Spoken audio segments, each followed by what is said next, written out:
Армысыздар қымбатты тыңдармандар. Мен сіздерге бүгін «Кешір мені» атты әңгімені баяндап беремін. Кешір мені. Дәрігердің қабылдауынан шыққан Нұрайым теңселіп саябаққа келді. Көзі жасқа толып жылай бастады. Айналадағы адамдар оны қызықтырмады. Тек жаны ауырып барады. Оның телефоны шырылдайды.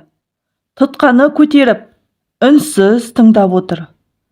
Хабарласқан оның жігіті Асылжан болатын. Ол: «Нұрайым, сені сағынып кеттім. Жақында бір жұмыстармен өзіміздің қалаға барамын. Сол кезде саған да. Келме, маған келме». «Неге? Сені көргім келмейді. Сені жек көремін. Саған не болған? Неге олай дейсің?» «Иә, мен 2 аптадан саған хабарласпадым. Бірақ бұл жақсы көрмейді дегенді білдірмейді ғой. Өзің де білесің, менің артық уақытым жоқ. Ақталма. Маған ештеңе айтпа. Осылай бір сөзді қайталап жүргеніңе 1 жыл болды ғой. Солай бір сөзді сылтауратып қайталай беруге ұялмайсың ба?» Біраз үнсіздіктен соң: «Сен жылап отырсың ба? Сені кім ренжітті?» «Сен. Мені ренжіту тек сенің ғана қолыңнан келеді. Жоғалып кеткеніме ренжідің ба?» Шын сүйген жігіт ешқашан жоғалып кетпейді. Ол сүйген қызының көңіл күйін білу үшін күнде хабарласып тұрады. «Мені кешірші. Жетер. Енді мүлдем хабарсыз кете бер. Көрмегенім сен болсын» деп тұтқаны қоя салды. Асылжан оған бірнеше рет хабарласты. Бірақ ол телефонды өшіріп тастап, жылап, дәрігердің сөзін ойлап отырды. Осыдан 1 ай бұрын Нұрайымның басы ауырды. Анасы жанынан шықпай, дәрі беріп жатқызып қоятын. Бірақ бұл жағдай 2 апта қайталанды. Оның басының ауруы жиіліп кеткен соң ата-анасы уайымдап, оны дәрігерге апару үшін бәрін жасады. Бірақ ол үнемі қолым бос емес деп бас тартатын. Бүгін ол оқуынан 1 күнге сұранып, анасының өтініші бойынша дәрігерге кеткен болатын. Дәрігер оған басында ісік барын, оны емдеуге кешіккенін және өмір сүруге бар болғаны 3 айдың қалғанын айтты. Және туыстарына бұл туралы ескертсін деді. Бас ауруының арты осындай жағдайға ұшырайды деп ешқашан ойламаған еді.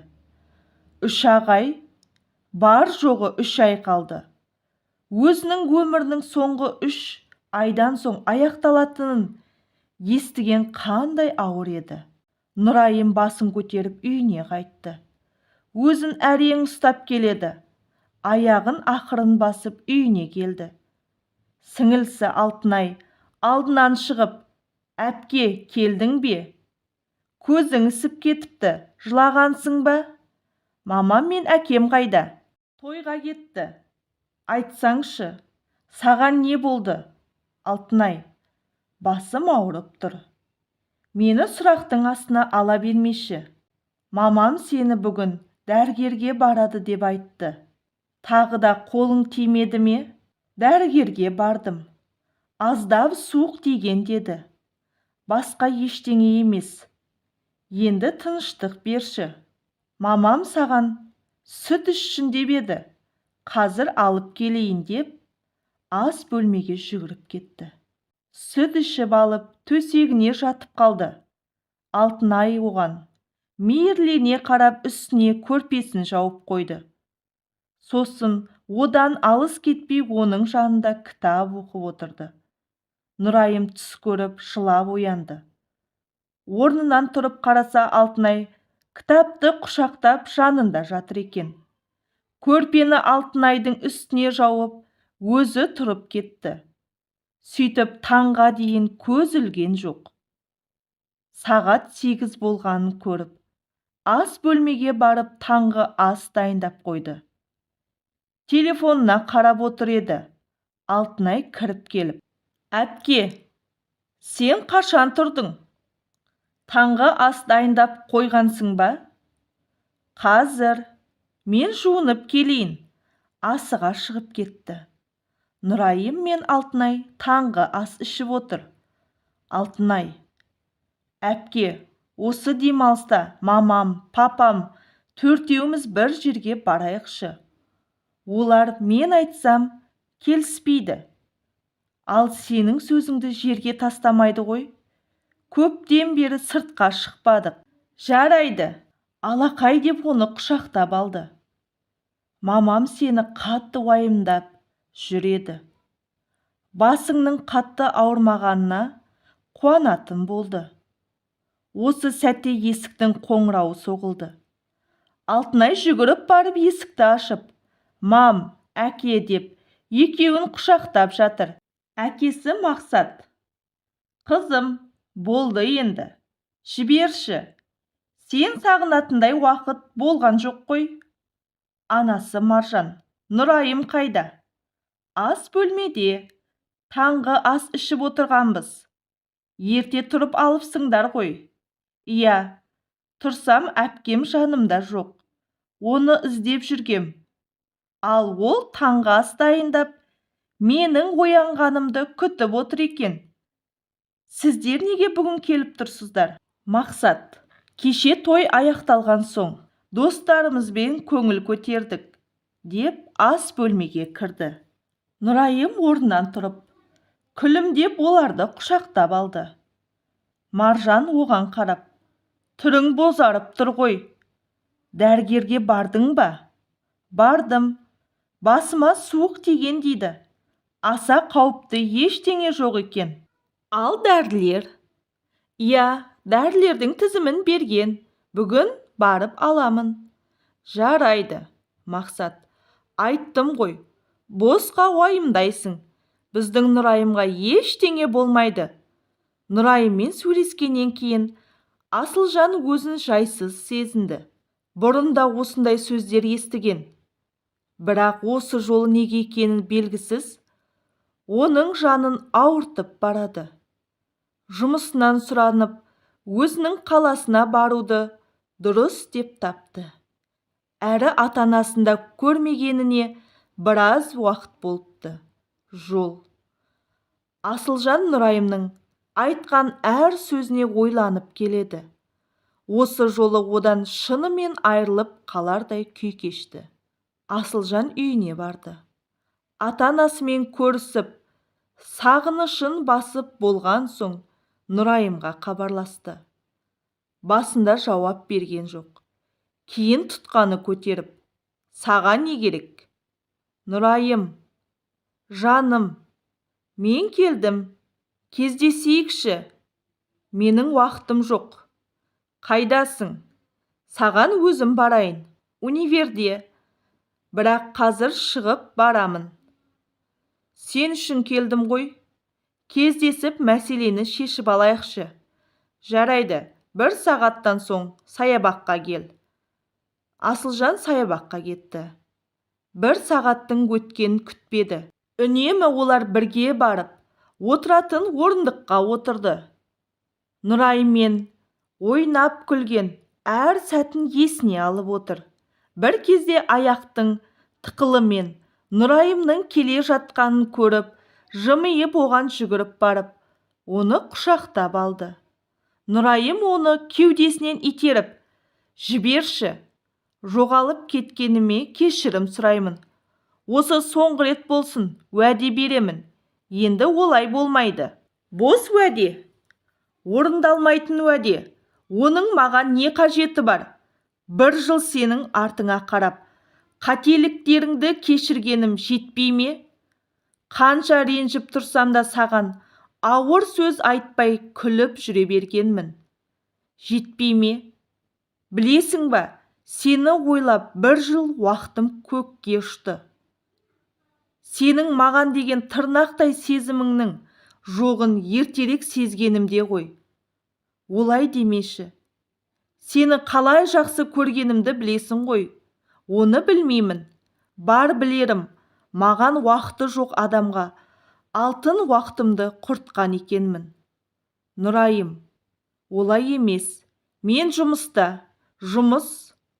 Жұмыста да 1 минут уақыт демаласың ғой. Сол минутты маған жұмсай алмадың ба? 2 апта, кейде 1 ай, кейде тіпті 2 ай. Адам қандай адамға уақыт жұмсай алмайды, білесің бе? Олар көңілі қаламайтын адамға уақытын жұмсай алмайды. Сен өзгеріп кетіпсің. Оның себебін айтшы. Саған біреу мен туралы нашар сөздер айтты ма? Мүмкін, менен басқа жігіт пайда болған шығар. Нұрайым үнсіз тұрып қалды. Көзі жасқа толып: иә, сен дұрыс таптың. Кешір, бірақ мен қазір басқа жігітпен кездесіп жүрмін. Не? Телефонмен айтылған әңгімеден ақ сезуім керек еді. Бәрі түсінікті болды. Нұрайым жүгіріп кетіп қалды. Асылжан айдалада жалғыз қалғандай сезімде болды. Нұрайымның сөздері жүрегіне тас болып тигендей. Кеудесін ұра берді. Келесі күні Нұрайым универден шығып келеді. Алдында Асылжанның тұрғанын көрді. Жанынан өтіп бара жатыр еді. Асылжан оның қолынан ұстап алып: қайда асығып барасың? Мен онымен танысуға келдім. Оның не қажеті бар? Сенің сөздеріңнің рас өтірігін білгім келеді. Сен маған өтірік айтқан шығарсың. Бірақ мен айтқан емеспін.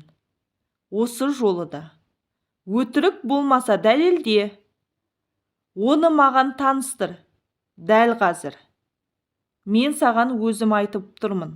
Және саған не үшін дәлелдеуім керек? Егер дәлелдемесең, мен өтірік деп білемін. Және сенен бас тартпаймын. Сондықтан басқа жігітіңнің барын дәлелдейсің. Оны саябаққа шақыр. Екеуміз де сонда барайық. Универдің алдында шу шығармайық. Оған хабарлас. Деп көз алмай қарап тұр.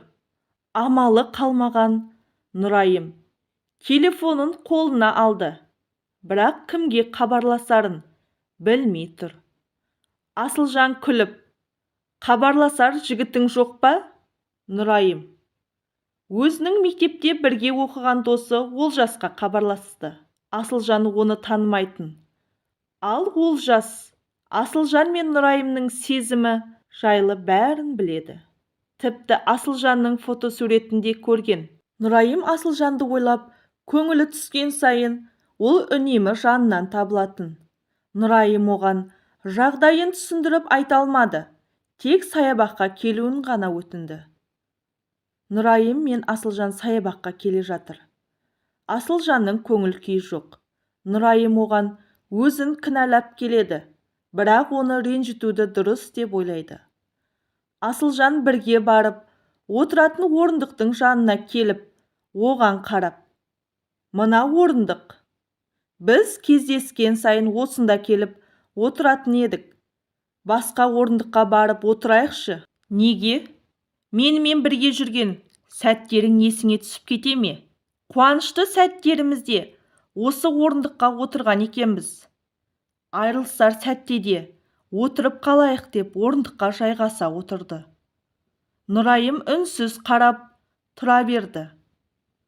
Алыстан Олжастың келе жатқанын көрді. Ол жақындай бергенде жанына барып оны құшақтап алды. Олжас түсінбей Асылжанға қарайды. Нұрайым: келгенің жақсы болды ғой.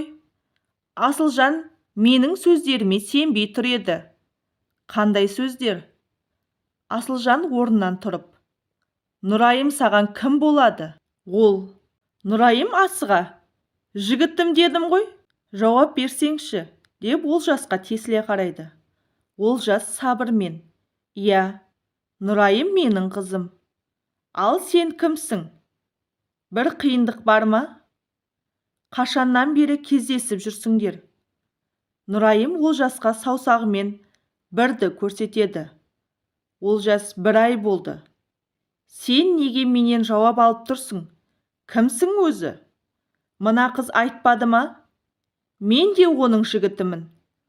Солай ма? Жігіті де. Болған шығарсың, енді емессің. Оның жігіті менмін. Сен оны ренжітіп, көңіл күйін түсіріп, өзіңді әлі де оның жігітімін деп санайсың ба? Нұрайым, Олжастың қолынан ұстап. Қойшы, өткенді қозғап қайтесің.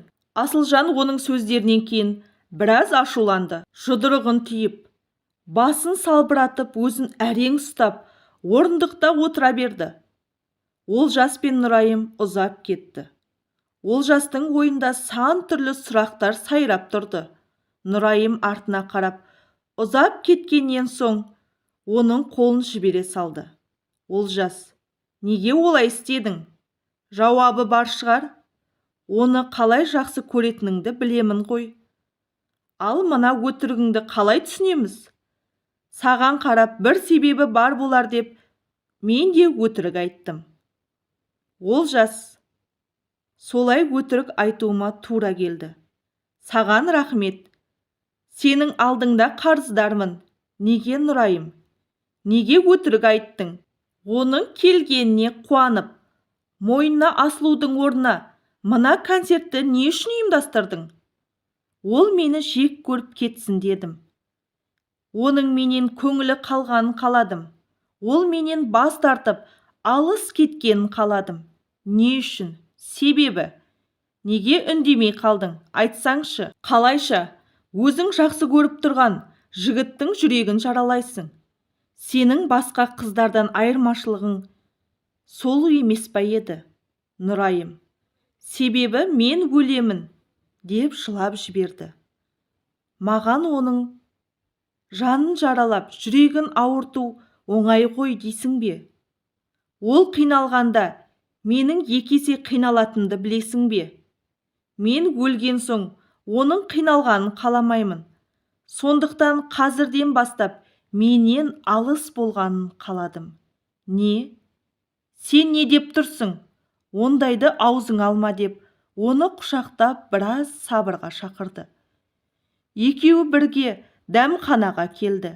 Нұрайым сөз бастап, осыдан бір ай бұрын менің басым қатты ауырды. Ол дәрі ішкенде қоймайтын. Саған да айтатын едім ғой. Содан ата-анам дәрігерге апаруды ойлаған, бірақ ыңғайы келмеді. Кеше анам айтып қоймаған соң бардым. Жақсы сөз ести қоймадым. Дәрігер маған 3 ай ғана өмірің қалғанын айтты. Өзінің қашан өлетініңді білген қандай ауыр еді. Одан да үнсіз, ештеңе білмей өліп қалсам ғой. Қайдағыны айтпа. Басқа да дәрігерлерге тексеріліп көр. Мүмкін шетелге барып келерсің. Сен күресуің керек. Олай беріле салма. Мен бардым. 3 дәрігердің қабылдауында болдым. Басымдағы ісік барын бәрі дәлелдеп тұрып айтты. Оны Асылжаннан жасырмауың керек еді. Ол саған қамқорлық көрсетер ма еді? Оған айтып, оның қамқорлығын күтіп отырсам, мен өзімшіл боламын ғой.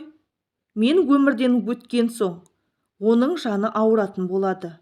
Ол қазірден менен алыс жүргені дұрыс. Ал ата-анаң ше? Оларға айттың ба?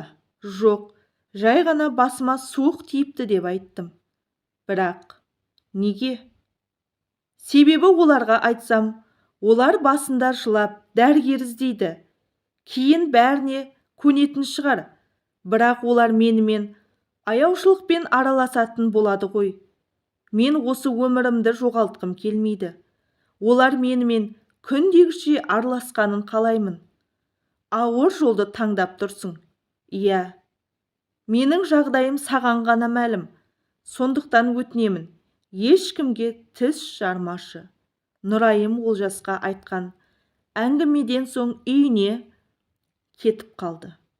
Ал Олжас көлігіне отырып ойланып келеді. Нұрайымның мен өлемін деп жылағаны құлағына жаңғырып естіліп тұр. Көлікті тоқтатып, рөлді ұра бастады. Не дегенмен Нұрайым оның ең жақын досы еді. Оны мұндай өмірге қимай біраз жылап алды. Нұрайым үйінде тамақтанып отыр. Алтынай оны түртіп: әпкемнің айтары бар. Мақсат оған қарап: не айтайын деп едің? Осы демалыста төртеуміз бір жерге барайықшы. Көптен бері сыртқа шықпадық. Маржан: қайда барғың келеді? Алтынай: мен айтайыншы. Кино қалай?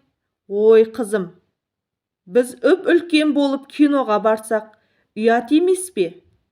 Мақсат: соны айтам. Одан да бір мейрамханаға, ауылдағы ата-әжелеріңе барып келейік. Алтынай бұртиып: ой әке, өмірімізде бір рет болса да киноға барайықшы. Кино театрдың сыртында жасы 40-тан асқан адамдарға кіруге болмайды деп жазбаған ғой. Оның үстіне ауылға өткен аптада ғана барып келдік. Әпке, сен де бірдеңе десеңші. Нұрайым: иә, менің де киноға барғым келіп жүреді. Өткенде бір құрбым жаңа мағыналы киноның шыққанын айтқан еді. Аты қалай еді? Анаға жол. Өте жақсы кино. Маржан Нұрайымның өтінішін жерге тастамай: жарайды. Алтынай қуанып кетті. Бәрін құшақтап, сүйсіне тамағын ішіп отыр. Асылжан үйіне барады да біраз затын жинап, жұмыс жасап жүрген қалаға кетті. Анасы оны тоқтата алмады. Асылжанның ойы сонда барып жұмыстан шығу болатын. Сөйтіп өзінің туған жеріне қайтып келгісі келді.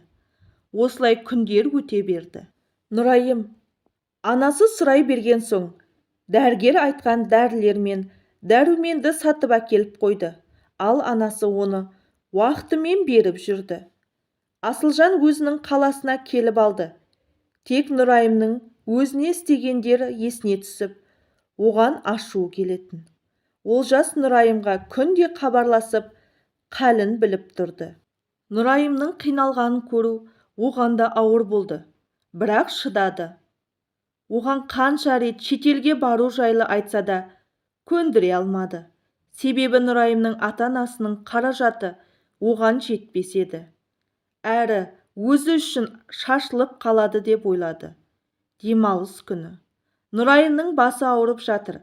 Басына суық су басты да қайтадан ұйықтап қалды. Біраз уақыт өткен соң Алтынай кіріп келіп: әпке, ояншы. Қойшы Алтош. Әпке, әкем, мамам бәрі тұрып алды. Сен ғана жатырсың. Бәріміз бірге таңғы ас ішейік деп ерте тұрып дайындап қойдым. Болшы. Нұрайым тұрып, жуынып дастарханға келіп отырды. Төртеуі бірге тамақтанып алды. Сосын Нұрайым мен Алтынай үй жинап қойды. Кеш.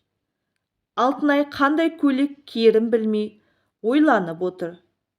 Нұрайым бөлмесінде Асылжанның фотосуреттеріне қарап отырған. Алтынай кіріп келіп: әпке, көйлектеріме қарашы. Қайсысы әдемі деп ойлайсың? Нұрайым фотосуретті жаба салып: бір жаққа жиналдың ба? Бір жақ? Әпке, мамам, әкем, сен, мен төртеуміз киноға барамыз деп едік қой. Қалай ұмытып кеттің? Иә. Онда оң жақ қолыңдағы көйлегіңді ки. Сол саған әдемі жарасады. Жарайды. Ал сен не киесің? Білмеймін. Қазір бірдеңе кие салам. Сен әкем мен мамама ескертіп айт. Олар дайындалып жатыр. Ал сен бірдеңе емес, әдемі киінші. Менің мына көйлегімді кисең болады. Саған әдемі жарасатын еді ғой деп, сол жақ қолындағы көйлекті ұстатып кетті. Төртеуі киноға барды. Нұрайым таңдағандай Анаға жол деген киноны көрді. Өте мағыналы кино екен. Сыртқа шығып, әркім өзінің әсерімен бөлісіп тұр. Мақсат: менің Нұрайымым өте жақсы кино таңдаған, солай ма? Алтынай бұртия: әке, Киноға баруға ұсыныс білдірген кім сонда? Мақсат: менің қыздарымды ренжітпе, деп Маржан күліп. Одан да бәріміз бірге бір дәмханаға барайық. Алақай, дұрыс айтасыз, мам.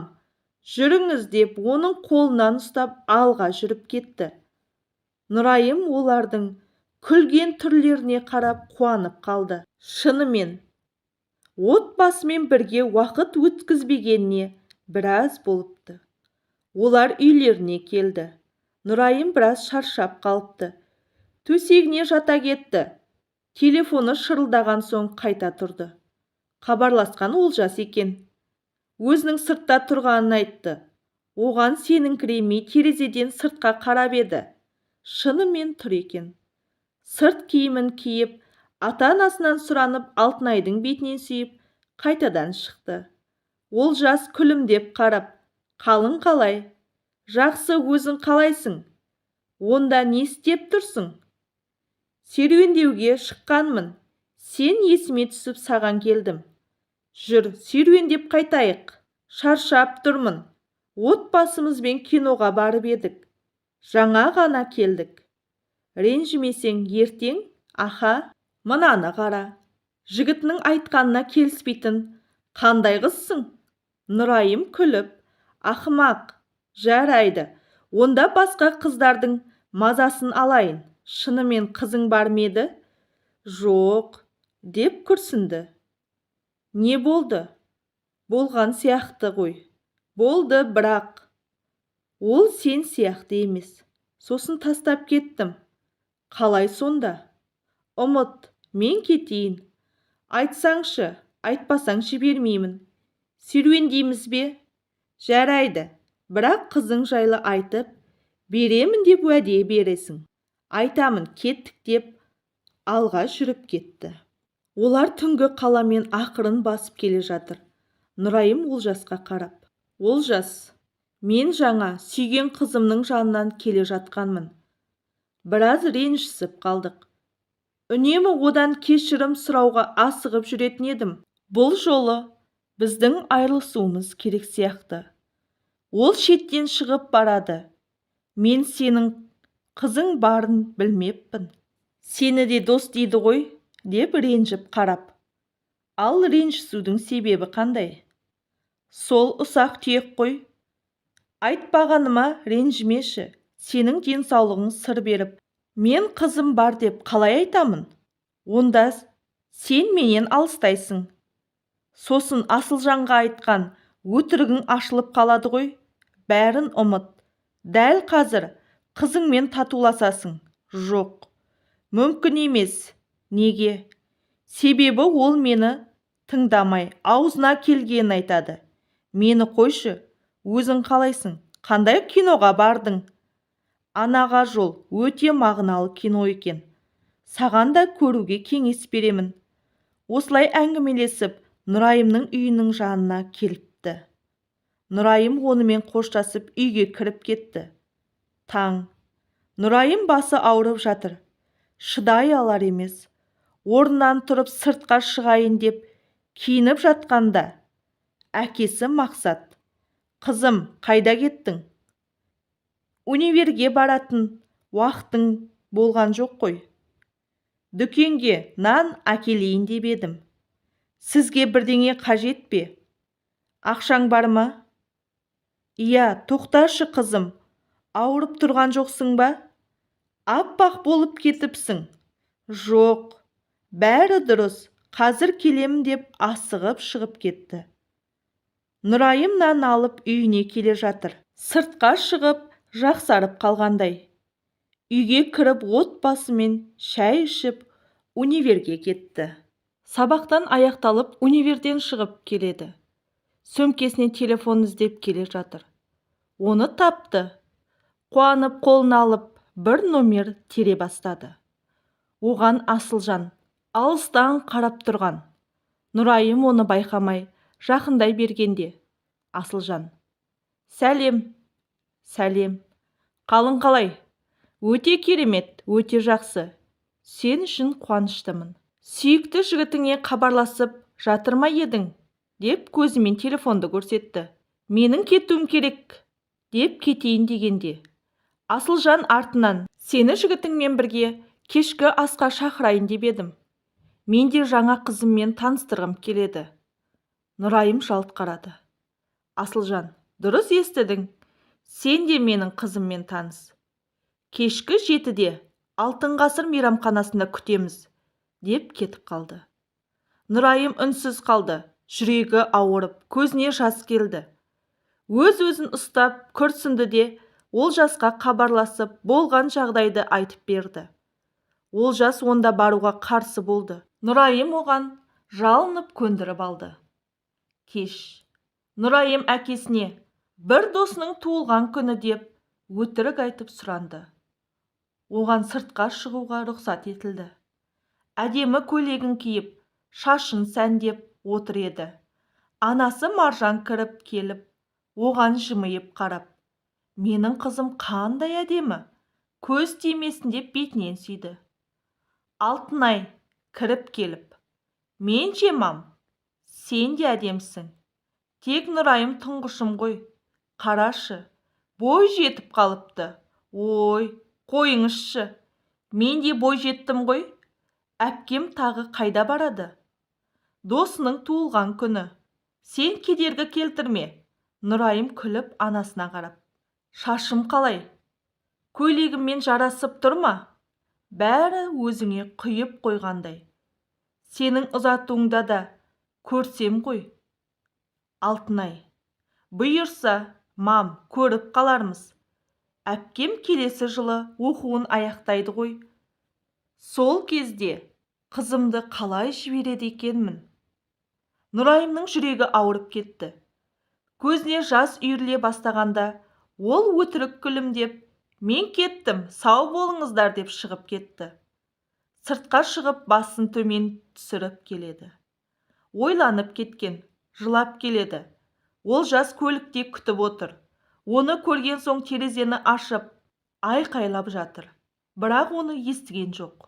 Олжас көлікпен оның жанына барып тоқтады. Нұрайым басын көтеріп жалт қарады. Олжас уайымдап, саған не болды? Нұрайым көзін сүртіп, келгеніңді байқамаппын, кешірші деп көлігіне отырды. Неге жылап келесің? Отбасыңмен ренжісіп қалдың ба? Жоқ, бармай-ақ қоямыз. Болды, үйге кір. Жоқ, барамыз. Бірақ ата-анаң, олармен ренжіскен жоқпын. Бір жайт есіме түсіп кетті.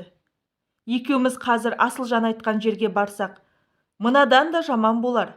Есіміз барда бас тартайық. Сен маған көмектеспейсің бе? Оны басқа қызбен көрсең жүрегің ауырады. Өзің бір жетісіп жүргендей.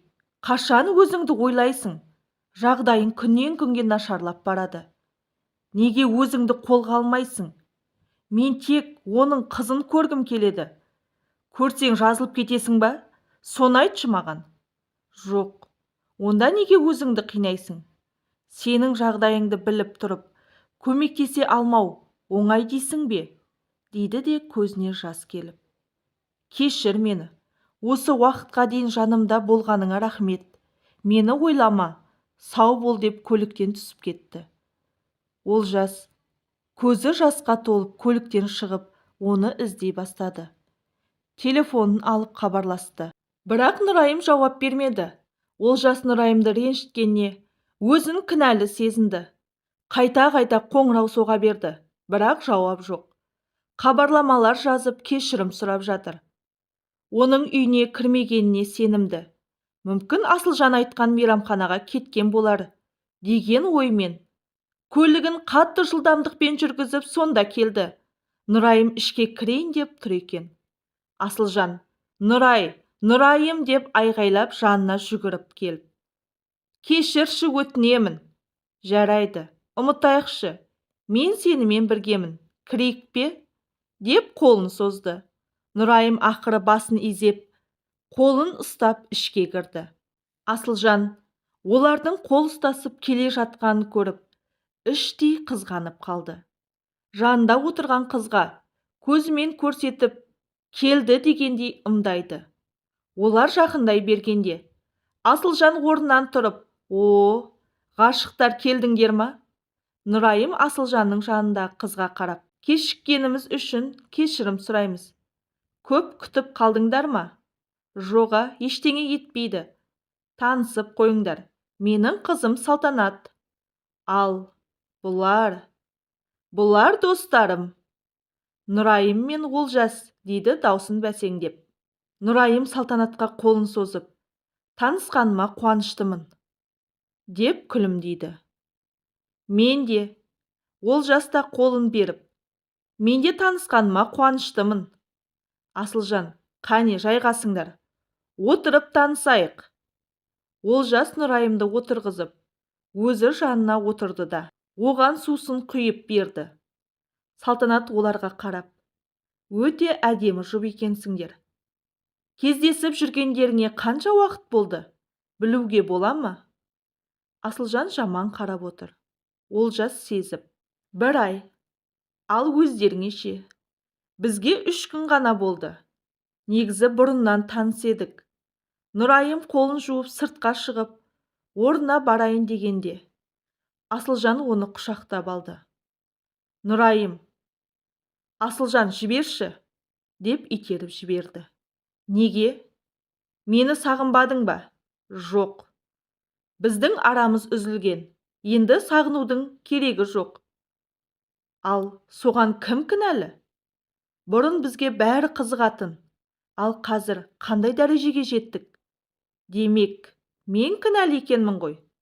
24 сағаттан маған арнап 1 минут таппағаныңа мен кінәлімін. 2 ай із-түзсіз жоғалып кеткеніңе мен кінәлімін. Сені уайымдағаныма кінәлімін. Бар қателігіңді кешіргеніме кінәлімін. Солай ма? Жоқ, Нұрайым, деп жақындай бергенде, жолама, менен алыс тұр. Жаңағы айтып кеткендерің менің кінәм шығар. Ал мені тыңдай алмауың сенің кінәң. Осымен есеп 1-1, екеуміз тең болдық, деп кетіп қалды. Нұрайым оған қарап тұрып, біраздан соң ол да келіп отырды. Нұрайым көңілсіз отыр. Олжас оның құлағына сыбырлап, бәрі дұрыс па? Деп басын изеді. Асылжан ала көзбен қарап, орнынан тұрып музыкантқа баяу музыка қоюын сұрады. Салтанатқа жақындап, жаным, алғашқы вальсімізді билемедік пе, деп қолын созды. Салтанат оның қолынан ұстап, билейік, сендер де билеңдер, деп Олжас пен Нұрайымға қарап, ортаға шығып кетті. Нұрайым, жүр билейік. Қойшы, одан да кетейікші, мына жерден жалығып кеттік. Жүр, деп қолынан ұстап ортаға шықты. Биден кейін қайтадан столға отырды. Салтанат Олжас пен Нұрайымға қарап, үйлену ойларыңда бар ма? Асылжан жөтеліп су ішіп отыр. Олжас, иә, енді. Нұрайым күлімсіреп, негізі біз әлі асықпаймыз. Асылжан ақырын ғана, неге? Махаббат жоқ па?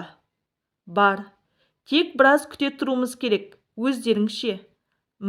Деп Салтанатқа қарап. Салтанат жымиып, ол жағын мен білмеймін ғой. Бұйырғанын көрерміз.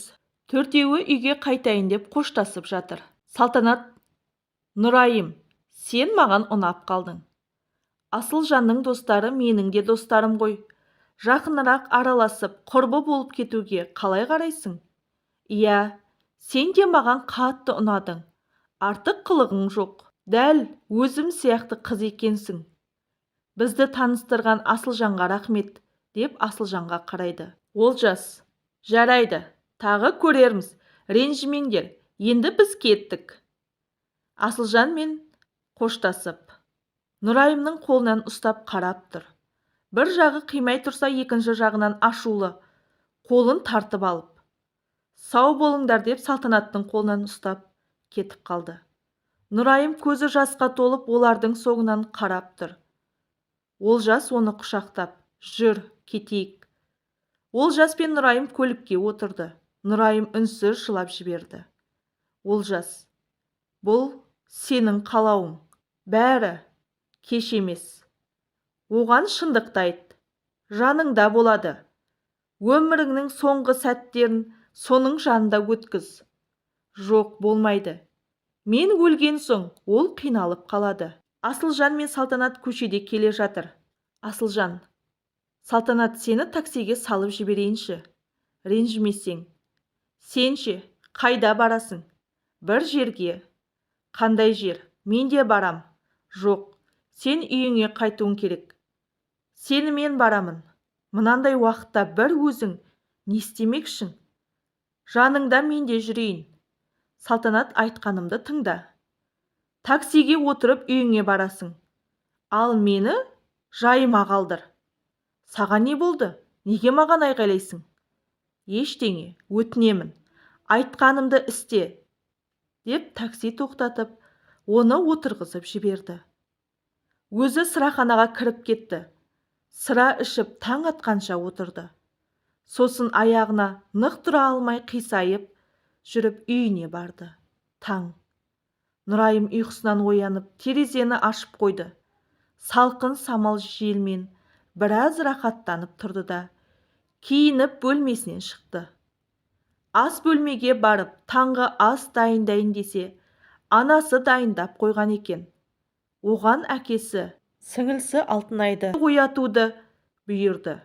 Төртеуі бірге тамақтанып алды. Сосын Нұрайым универге кетті. Сабақта отырғанда басы қатты ауырып кетті.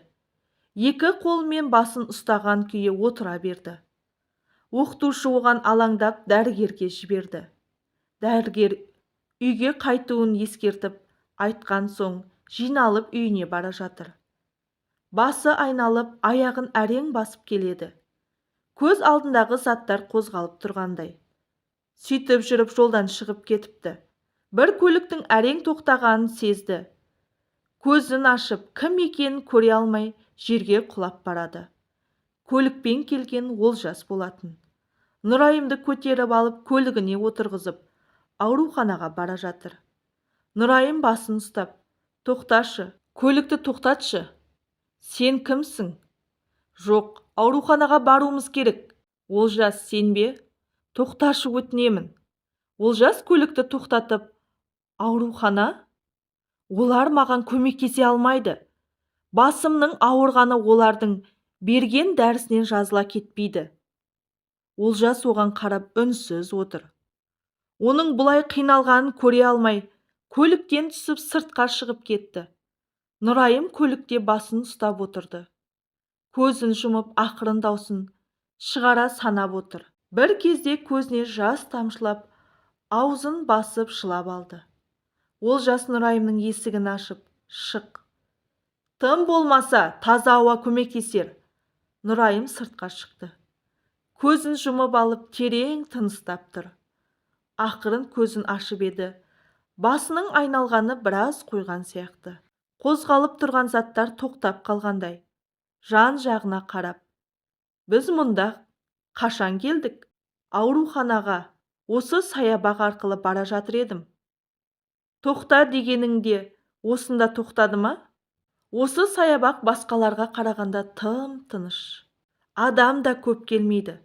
Басым қатты ауырғанда немесе көп адам жүретін шулы ортадан жалыққанда осында келетін едім.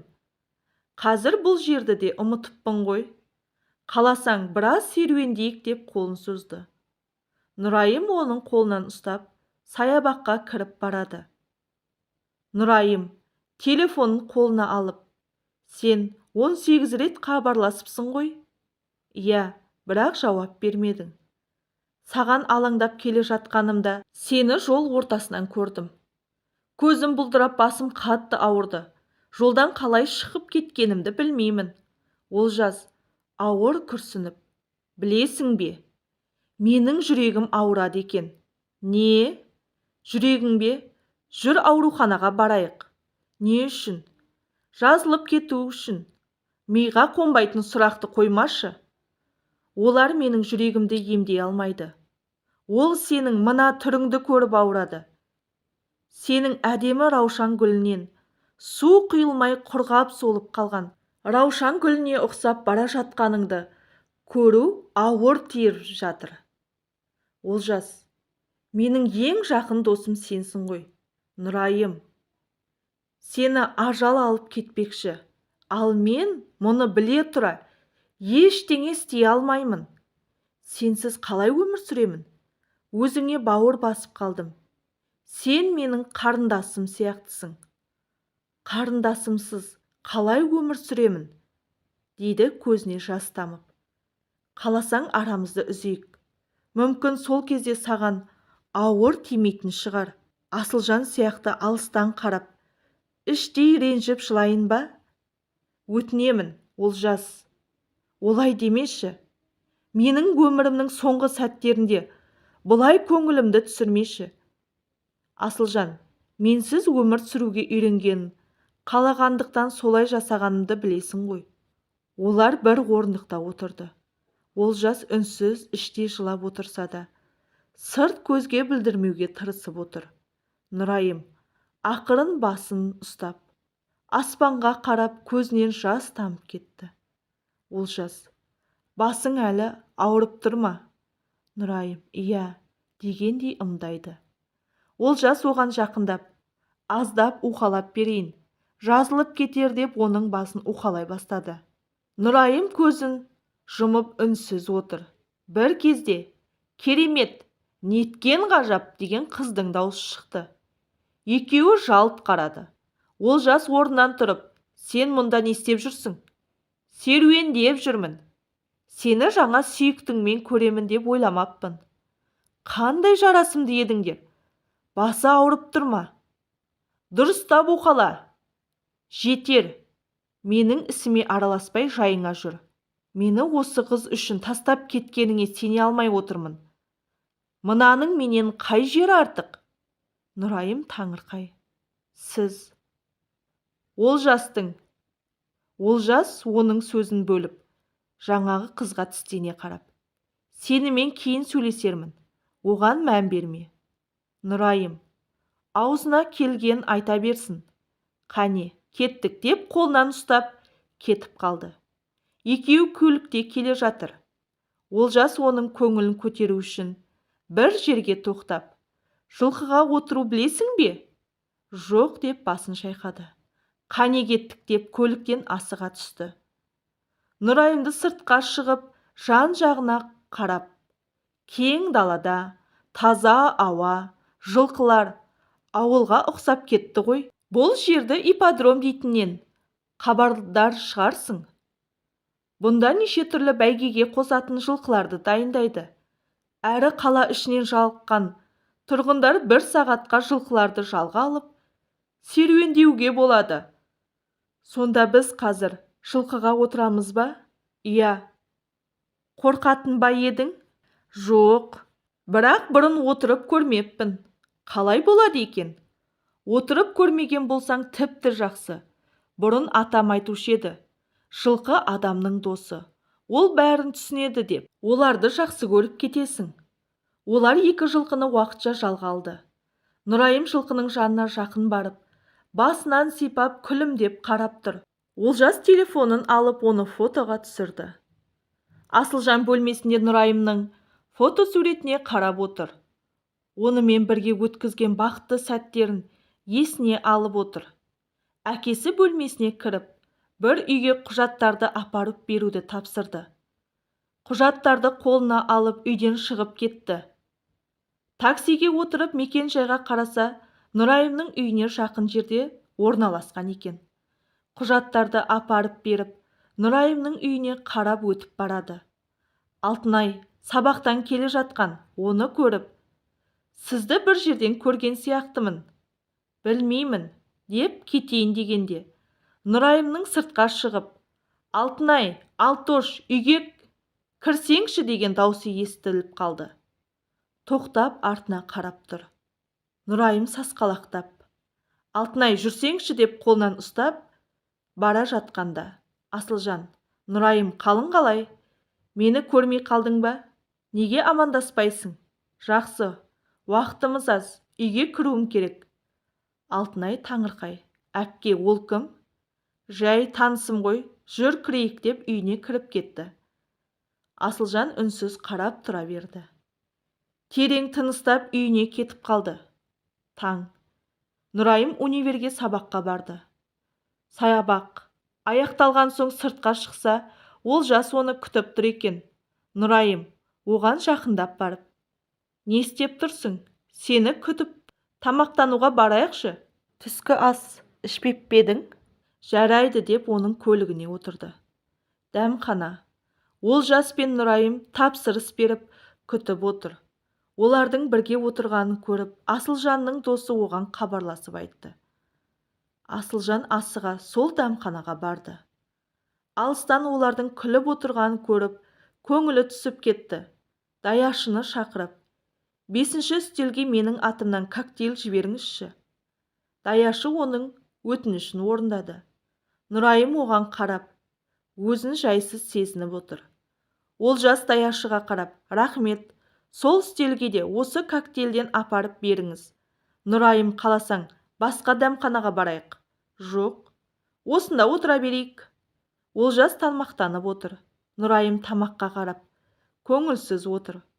Олжас қасықпен тамақтан біраз алып: «Қане, аузыңды ашшы». Ол саған қарап отыр. «Егер сен жемейтін болсаң, сенің өтірік айтқаның білініп қалады». Нұрайым аузын ашып жеп алды. Олжас: «Дәмді ма?»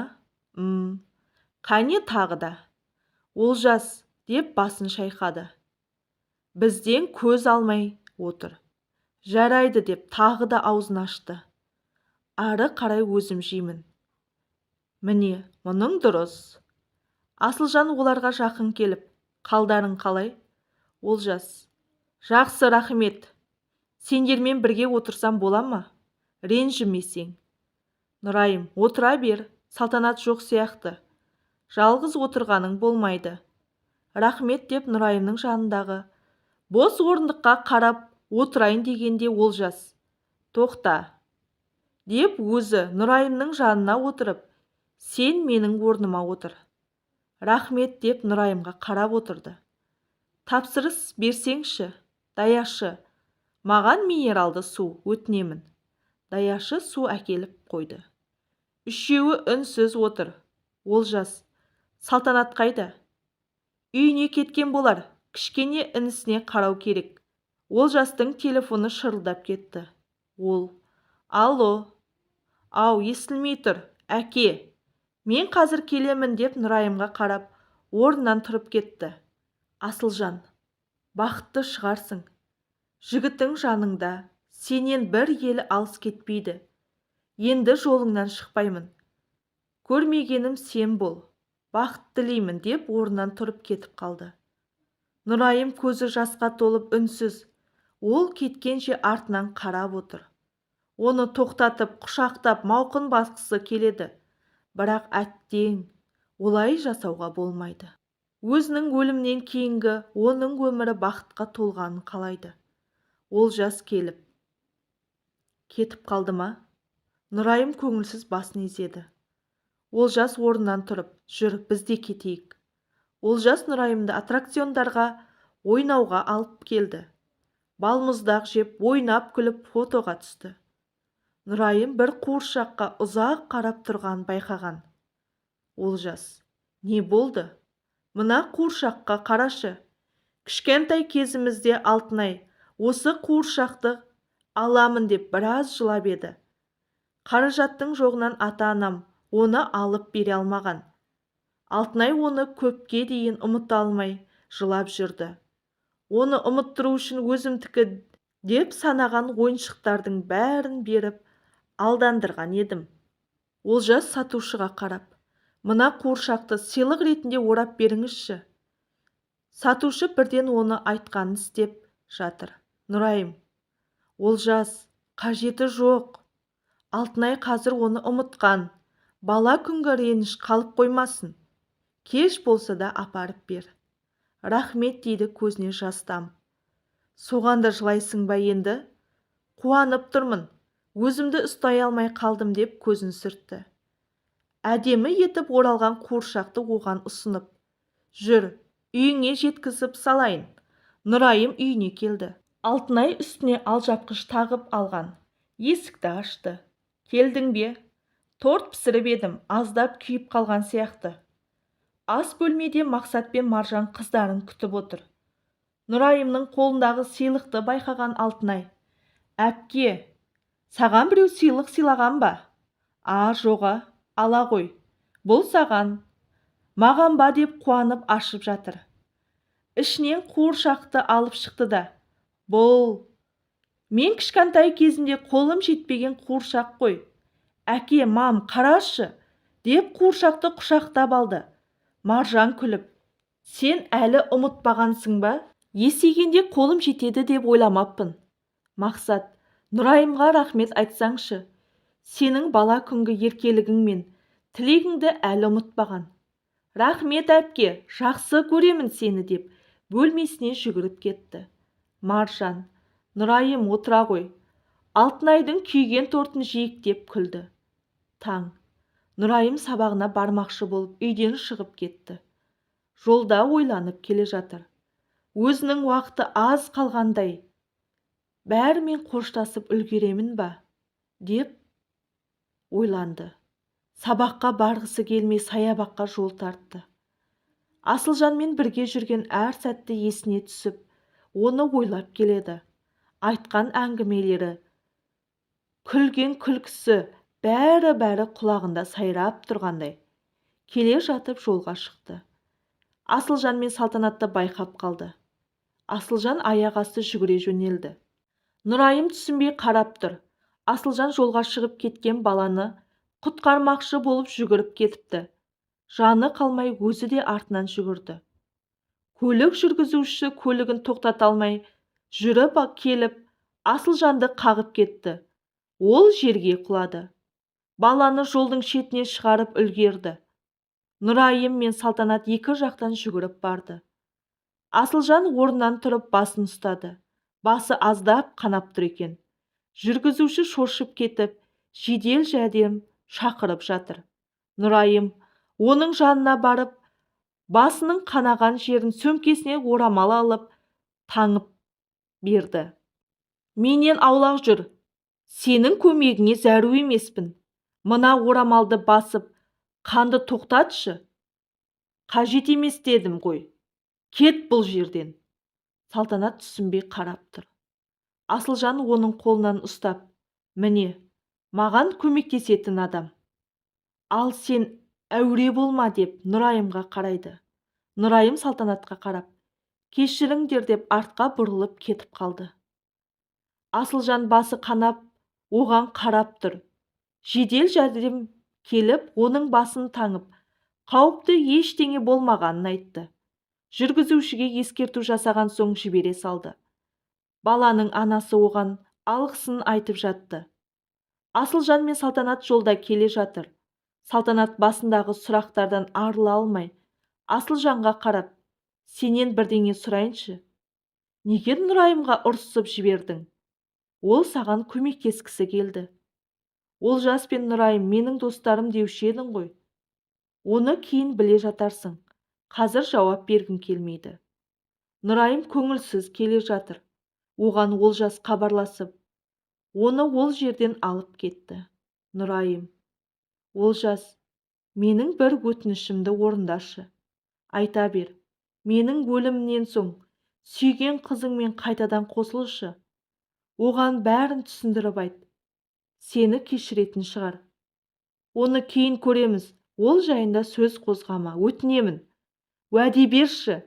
Нұрайым: «Олжас, менің өкінішіммен өлгенімді қалайсың ба? Уәде бер». «Жарайды, уәде беремін. Кеш». Нұрайым Асылжанға хабарласты. Біраз уақыт жауап бермей отырды. Кейін тұтқаны көтеріп: «Саған не керек? Кездесе аламыз ба?» «Жоқ, соңғы рет өтінемін». «Не үшін?» «Өткен өміріміз үшін. Соңғы рет». «Жарайды.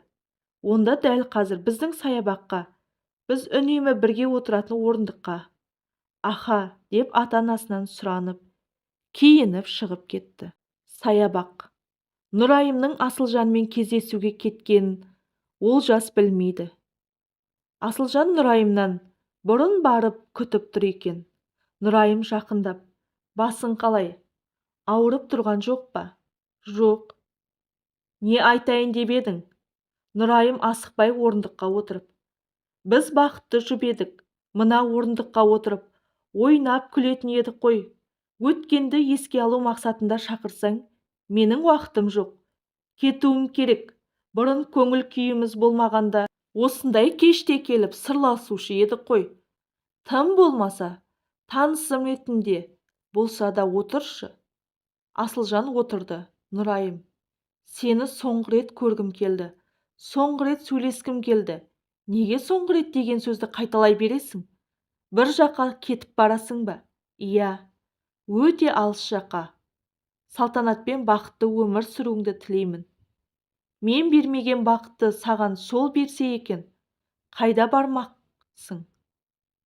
Кейін естей жатарсың. Енді қайттық деп орнынан тұрды. Асылжан оны үйіне шығарып салды. Нұрайым жолда көп ештеңе айтпай, күлімдеп үйіне кірмекші болғанда, Асылжан оның қолынан ұстап, неге аппақ болып кеттің? Сен ауырып тұрған сияқтысың. Жоқ, ауырған жоқпын.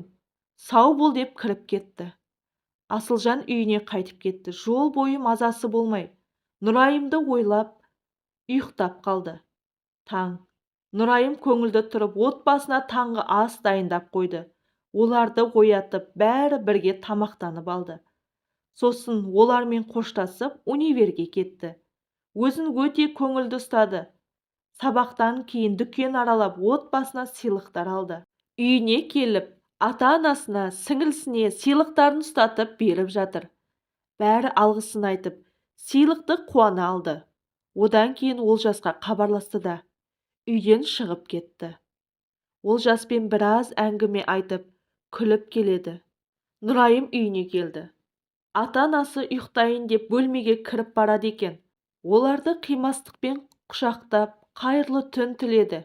Сіңілісі Алтынайға барып, Алтош, қазір не істемексің? Ұйықтаймын. Әпке, сен де ұйықта. Менімен бірге кино көргің келмей ме? Менің ұйқым келіп тұрған жоқ. Ой, әпке, түн ортасында сен де ергеді екесің. Киноны ертең көреміз. Қазір ұйықтайықшы.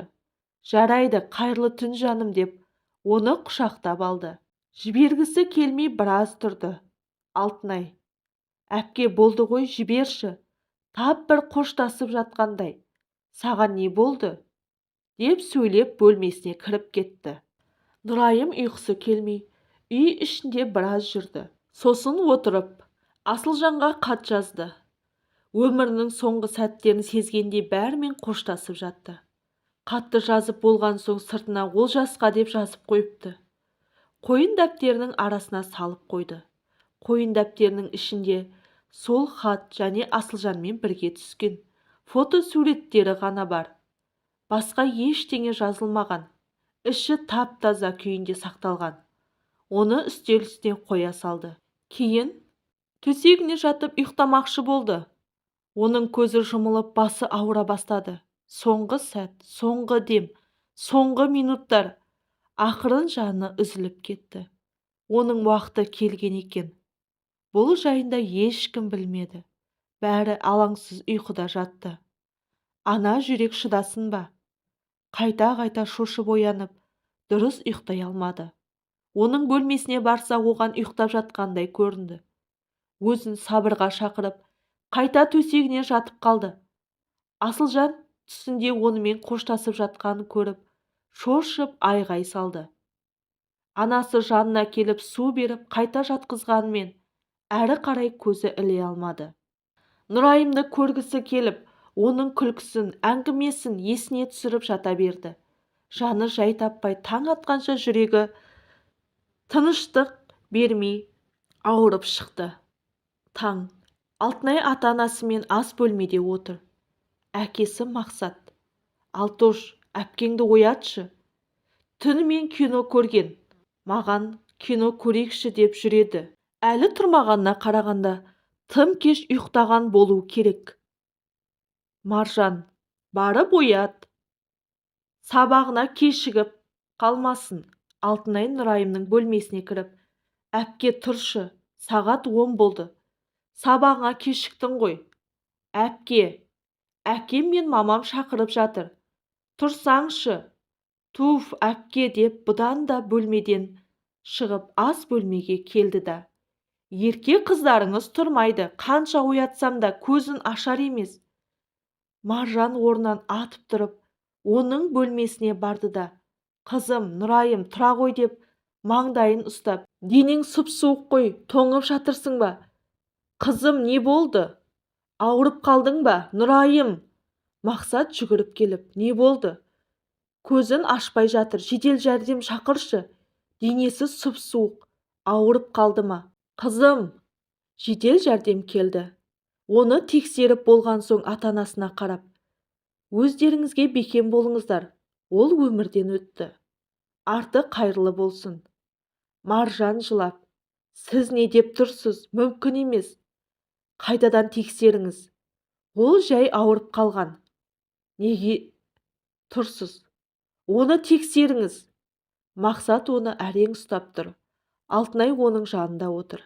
Әпке, әпке деп жылай бастады. Қаралы күн. Оның өмірден өткенін естіп көршілері, туыстары ағылып келе бастады. Үй іші абыр-сабыр. Ортада зар илеп қызын жоқтап отырған ана. Оның бөлмесіне барып жан-жағына қарап жылап тұрған Алтынай. Оның телефонына көзі түсті. Біреу хабарласса кетті. Тұтқаны көтеріп тыңдап тұр.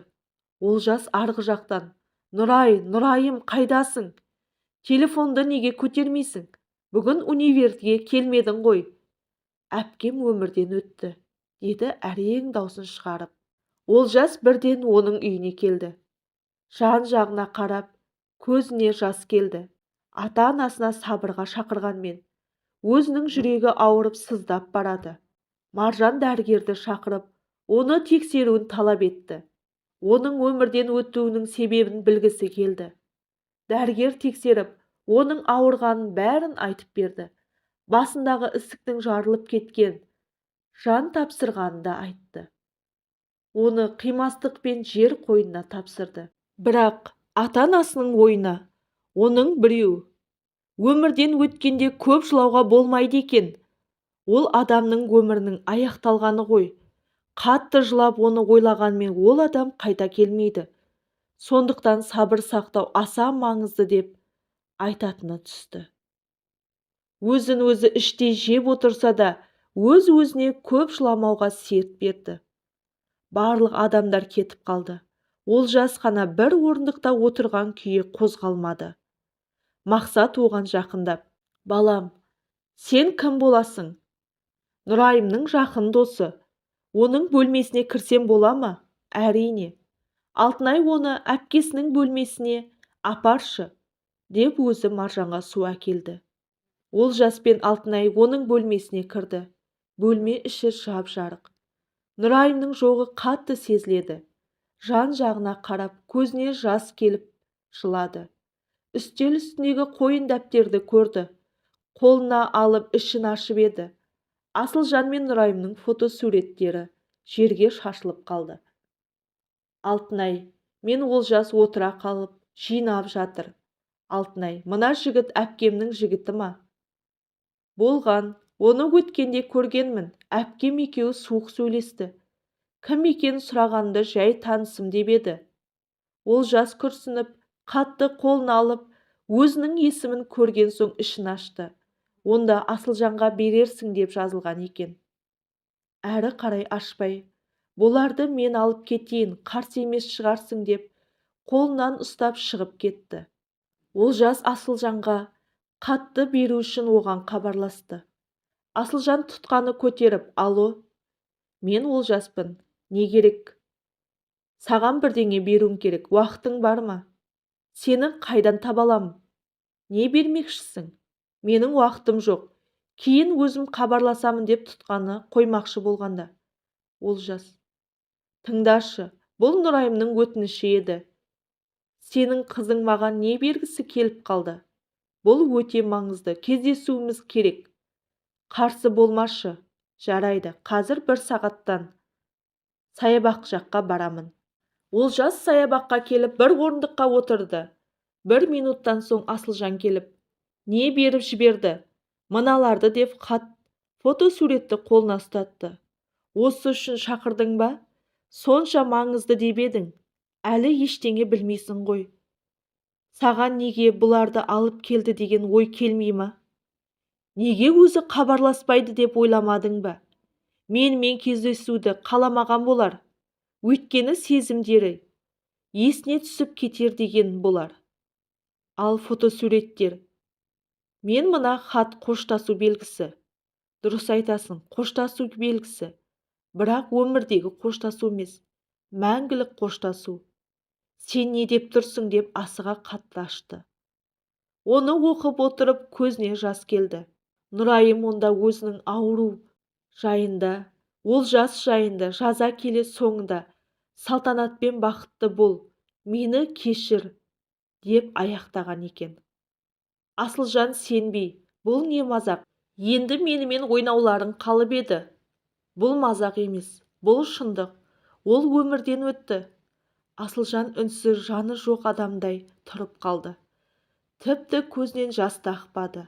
Бір кезде Олжастың жағынан ұстап, өтірік, сен маған өтірік айтып тұрсың.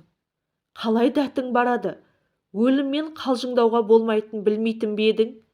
Өтінемін, сабыр сақта. Мен де жетісіп тұрған жоқпын.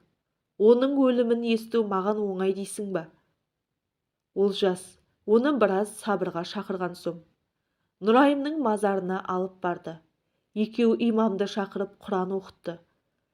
Асылжан Олжасқа қарап, неге? Ол неге олай істеді? Саған арналған хатында бәрін ашық жазған ғой. Шындығында ол сені қатты жақсы көреді. Мен сенің орныңда ешқашан баса алмас едім. Менің жанымда отырып сені ойлап, сен жайлы ғана айтатын. Сенің бақытың үшін ол бәрінен маңызды болды. Ал мен оның бақыты үшін сендердің араларыңа түспеймін деп жүредім. Салтанатпен танысқан күн. Ол үшін ең маңызды күн болды. Салтанатты іштей ұнатып, сендерді бірге көргеніне қуанатын. Мен оны ренжіттім, оны жылаттым дейді қинала. Ол саған ешқашан ренжіген жоқ. Қайта өзін сенің алдыңда кінәлі санайтын. Сондықтан өзіңді қолға ал. Алтынай бөлмесінде отыр.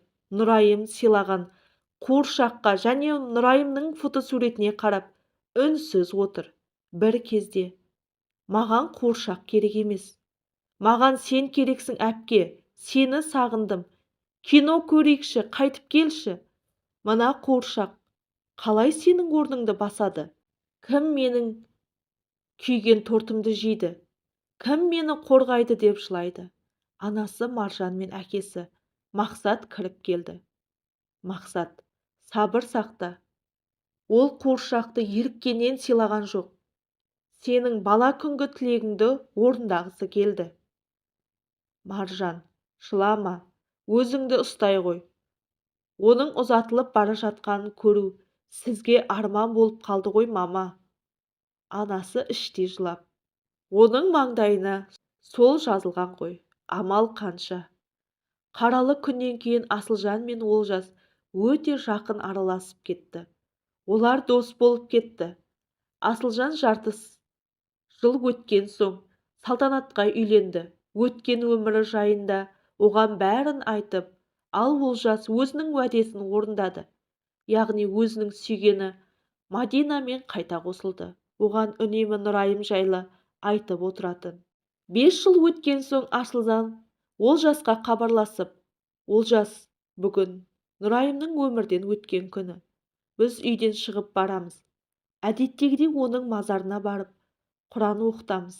Жарайды, мен де отбасымен шықтым, деді тұтқаны қойып. Олар мазарда кездесті. Имамды шақырып Құран оқытты. Асылжан Олжасқа қарап, рахмет, сен ең керемет доссың. Сен де деп құшақтайды. Асылжан мен Салтанаттың қызы кішкентай Нұрайымға қарап, қане, сүйкімді жылқыға отырамыз бе? Иә, деді тәп-тәтті үнмен Майса. Кел деп оны көтеріп алып жүгіріп кетті. Мен де барам әке, деп Олжастың ұлы Арман жалынышты үнмен жылап. Асылжан оны көтеріп алып, Олжастың соңынан жүгіріп барады. Салтанат пен Мадина күліп қарап, олардың соңынан бара жатыр. Алтынай қазір тұрмыста, десе де бұл күнде ұмытпайды. Өзінің туған үйіне Құран оқитын имамды ертіп келді. Мақсат таңырқай. Алтынай, қызым, келдің бе? Имамды не үшін ертіп келдің? Күйеу бала қайда? Ұмытып қалдыңыз ба, әке?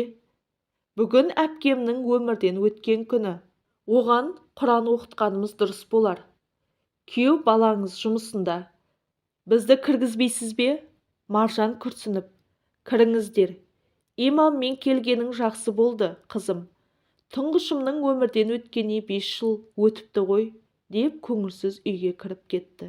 Осы хикаямен менің айтқым келгені, жақынымызды ренжітпей, әр күнімізді олардың жанында өткізейік. Болмашы нәрселерге көңіл күйімізді түсірмейік, және алыстағы сүйген адамымызға, достарымызға, ата-анамызға үнемі хабарласып, көңілдерін аулап отырайық. Бүгін бармыз, ертең жоқпыз деген осы ғой.